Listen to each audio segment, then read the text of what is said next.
నమస్తే, welcome to our channel. నేను సౌజన్య. BRS అధ్యక్షుడైనటువంటి KCR గారు ఒక ఛానల్కి ఇచ్చినటువంటి ఒక ఇంటర్వ్యూలో కొన్ని కామెంట్స్ చేశారు జగన్మోహన్ రెడ్డికి సంబంధించి. రాబోయేటువంటి ఎన్నికల్లో ఆంధ్రప్రదేశ్లో జగన్మోహన్ రెడ్డి అధికారంలోకి వస్తాడు, ఆయనే గెలుస్తాడు అని. సో ఈ అంశం ఈసారి ఎన్నికల్లో జగన్మోహన్ రెడ్డికి ప్లస్ అవుతుందా, మైనస్ అవుతుందా? ఈ అంశానికి సంబంధించి మనతో మాట్లాడడానికి, వారి విశ్లేషణని మనతో పంచుకోవడానికి ఈరోజు మనతో పాటు ఉన్నారు టీటీడీపీ స్పోక్స్ పర్సన్ సూర్యదేవర్ లత గారు ఉన్నారు. వారితో మాట్లాడదాం. నమస్తే లత గారు. నమస్తే. కేసీఆర్ మాట్లాడే మాటలు ఏవైతే ఉన్నాయో జగన్మోహన్ రెడ్డికి సంబంధించి, అంటే రాబోయేటువంటి ఎన్నికల్లో ఆయనే గెలుస్తాడు ఆంధ్రప్రదేశ్లో అని, ఈ అంశం అనేది జగన్మోహన్ రెడ్డికి ప్లస్ అవుతుందా, మైనస్ అవుతుందా, ఏం అవ్వచ్చు అంటారు? ఈయన చేసుకున్నాడుగా ముందే సర్వేలు కేసీఆర్ గారు.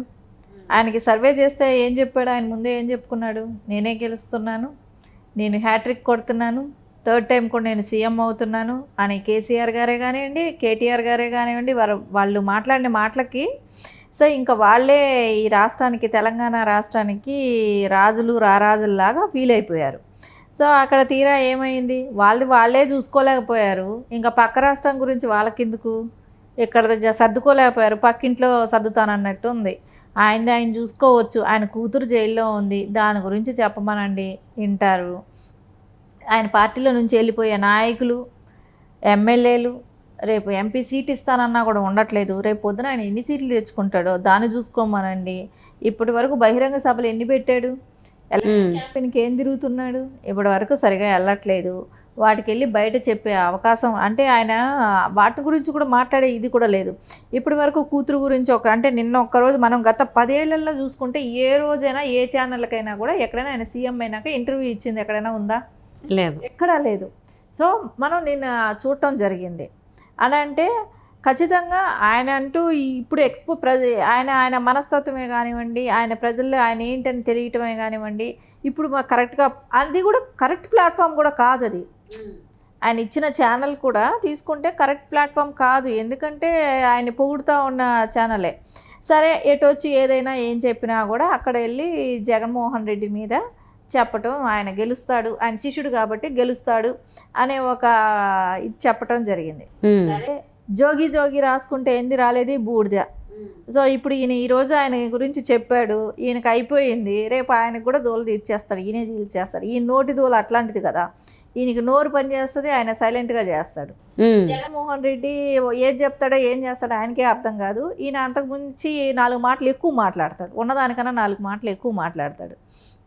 ఆ రకంగా ఆయన గెలుస్తాడు అని చెప్పి ఆ సర్వే చేసిన వాళ్ళు ఎవరో తెలుసా? చెవిరెడ్డి భాస్కర్ రెడ్డి అంట. ఓకే. ఆ సర్వే చేసి ఈయనకు కూడా అప్పట్లో తెలంగాణలో సర్వే చేసింది చెవిరెడ్డి భాస్కర్ రెడ్డి అంట. ఆయన చెప్పాడంట, మీరే వస్తున్నారు, అసలు మీకు భారీ మెజార్టీతో గెలుస్తారు, అసలు మీకు ఏ పార్టీ కూడా మీ దగ్గర నిలవదు, ఇంకా వాషౌట్ అయిపోతారు, మీరు ఇంకా హ్యాట్రిక్ ఎప్పుడు మీరు బతుకున్నంత వరకు మీరే సీఎం అన్న రేంజ్లో చెప్పున్నాడు. సో ఇప్పుడు అక్కడ సర్వే చేసి చెప్పింది కూడా ఆయనే. ఇక్కడ ఏమైంది? తెలంగాణలో ఏమైంది? సేమ్ అదే రేపు అక్కడ కూడా.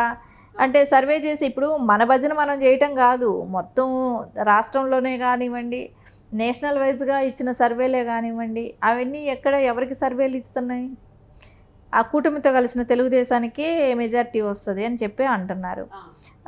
కానీ ఈయన ఈరోజు ఇది చెప్తున్నంటే డైవర్ట్ చేయటం.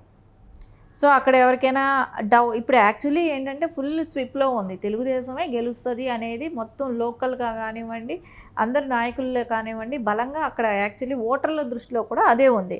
కానీ ఈయన ఏం చేస్తున్నాడంటే ఇప్పుడు డైవర్ట్ చేయడానికి, సో జగన్మోహన్ రెడ్డి గెలుస్తున్నాడు, సీఎం అవుతున్నాడు అని అంటే న్యూట్రల్గా ఉండే వాళ్ళు బయటపడకుండా ఉండటానికి, అంటే ఏదైనా సపోర్ట్ బెదిరించటం, కొట్టడం, వాళ్ళ అధికారం కోసం చంపటం కూడా చేశారు. ఎందుకంటే లాస్ట్ కూడా మనం చాలాసార్లు చూసాం తెలుగుదేశం క్యాడర్ని ఎలాగంటే, జై జగన్ అను నిన్ను వదిలేస్తాం అని పల్నాడులోనే అనుకుంటా పల్నాడు గుంటూరు జరిగింది కదా, కత్తి పెట్టి నరికేశారు. అతను జై జగన్ అనలేదు, జై చంద్రబాబు జై తెలుగుదేశం అన్నాడు.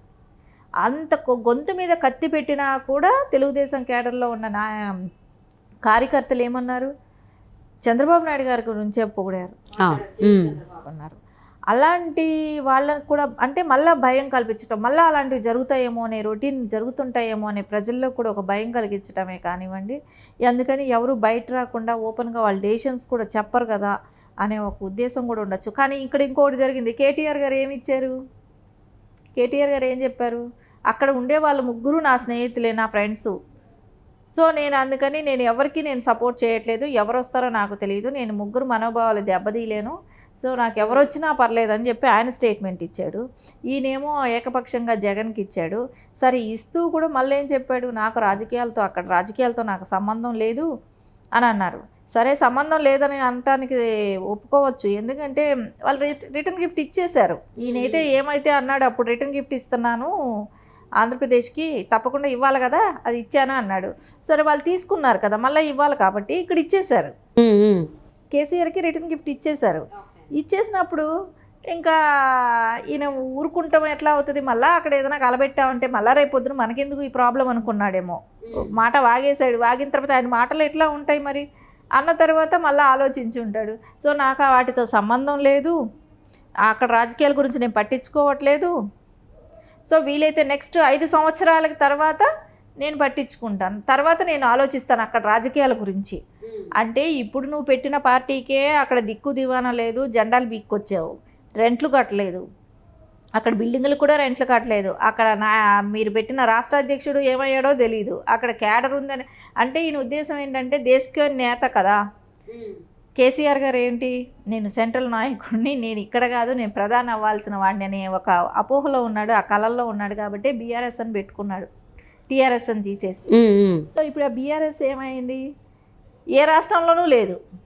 మహారాష్ట్రలో పెట్టాడు, అక్కడ వాళ్ళకి పాపం జీతాలు కూడా అద్దెలు కూడా కట్టకుండా, కరెంటు బిల్లులు కూడా కట్టకుండా ఉంటే అది అక్కడ నుంచి తీసేశారు. సో కర్ణాటకలో పెట్టాడు, అక్కడ లేదు. అంటే ఈయన డబ్బులు ఇచ్చి వేరే అంటే ఎమ్మెల్యే క్యాండిడేట్లను కొన్నాడు. సో డబ్బులు ఇచ్చి తలా 30-40 కోట్లు వాళ్ళకి డబ్బులు ఇచ్చి ఈయన పార్టీలో ఏదో జాయిన్ చేయించుకోవటమే కానివ్వండి, ఇవన్నీ చేశాడు. అప్పుడు బీఆర్ఎస్ అంటే ఈయన ర్యాలీ తీస్తే 600-700 కార్లు ఈయన వెనక మహారాష్ట్ర వరకు వెళ్ళటమే కానివ్వండి, ఇలాంటివన్నీ హైప్ క్రియేట్ చేసుకోవటానికి చేశాడు. ఆయన దేశకి నేత అవ్వాలనే ఒక ఆలోచనే కానివ్వండి, కేటీఆర్ గారే కానివ్వండి, అందరూ కూడా అదే చెప్పారు, దేశకి నేత ఆయన అని. సో అది అవ్వలేదు. సో సడన్గా ఇక్కడ మళ్ళీ ఇంకా కూతురు విషయంకి వస్తే తన కేసులు నెక్స్ట్ ఇంకా వీళ్ళ వెనకాల ఇంకా కేసులు ఉన్నాయి కదా, కాళేశ్వరం ప్రాజెక్టుదే కానివ్వండి, ధరణి కానివ్వండి, రేపు పొద్దున స్టేట్ లిక్కరే కానివ్వండి, ఇవన్నీ ఉన్నాయి, ఇవన్నీ అంశాలు ఉన్నాయి. సో ఎలక్షన్ తర్వాత ఇంకా వాటిలో వీళ్ళు ఇంకెంత ఫైట్ చేయాలో, సో ఇవన్నీ బయట వస్తాయి. సో వీటితో పోరాడతాడా ఈయన, మళ్ళా ఆంధ్ర గురించి ఆలోచిస్తాడా, ఇవన్నీ ఆలోచించేదానికి ఏమీ టైం ఉండదు ఆయనకి. నెక్స్ట్ ఎలక్షన్ల తర్వాత నుంచి ఆయన కోర్టు, జైలు, బెయిలు ఇవి కంపల్సరీ ఆయనకు ఉంటుంది, రొటీన్ వర్క్ ఇంకా అదే. సో పార్టీ ఉంటుందో ఉండదో కూడా తెలియదు. సో మరి కేసీఆర్ గారు చేసినటువంటి కామెంట్స్ ఏవైతే ఉన్నాయో జగన్మోహన్ రెడ్డికి సంబంధించి, సో దాన్ని బట్టి వాళ్ళిద్దరూ ఒక ఫ్రెండ్షిప్లో ఉన్నారేమో సీక్రెట్ రిలేషన్లో అనేటువంటి ఆలోచన అందరికీ ఒకసారి తీసుకొస్తుంది. మరి చూద్దామండి ఈయన మాటలు ఏమన్నా ఎఫెక్ట్ చూపిస్తాయా అనేది ఏపీ ఓటర్లలో. Thank you so much Latha garu. Thank you.